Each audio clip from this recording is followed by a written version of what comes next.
Historically, how were celestial navigation and depth soundings used together? Have you ever wondered how sailors navigated the vast oceans before the age of technology? Two key methods played a vital role: celestial navigation and depth soundings. Let's break down how these techniques worked hand in hand to ensure safe passage on the water. Celestial navigation relies on the positions of celestial bodies like the sun, moon, stars, and planets. Sailors measured angles between these bodies and the horizon to determine their location. This method was essential for finding latitude and, with additional calculations, sometimes longitude.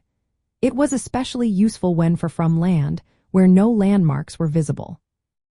On the other hand, depth soundings involve measuring the water's depth beneath a boat. Traditionally, sailors used a sounding lead, which is a heavy weight attached to a marked line. They would lower this lead into the water until it touched the bottom. The line had markings that indicated the depth. Sometimes, the lead had a hollow space filled with tallow or grease to collect a sample of the seafloor. This helped sailors identify the type of bottom material, which was useful for navigation. When these two methods were used together, they provided a clearer picture of a boat's position.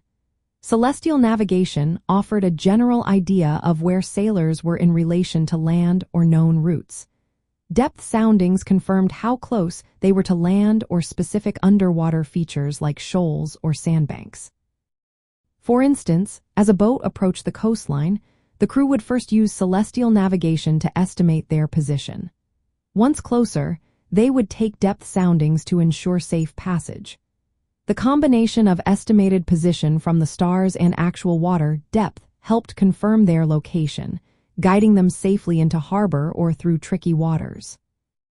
This dual approach allowed sailors to cross vast oceans using celestial navigation. As they neared land or unfamiliar waters, they would switch to depth soundings. This method reduced the risk of running aground or getting lost, making boating safer and more reliable.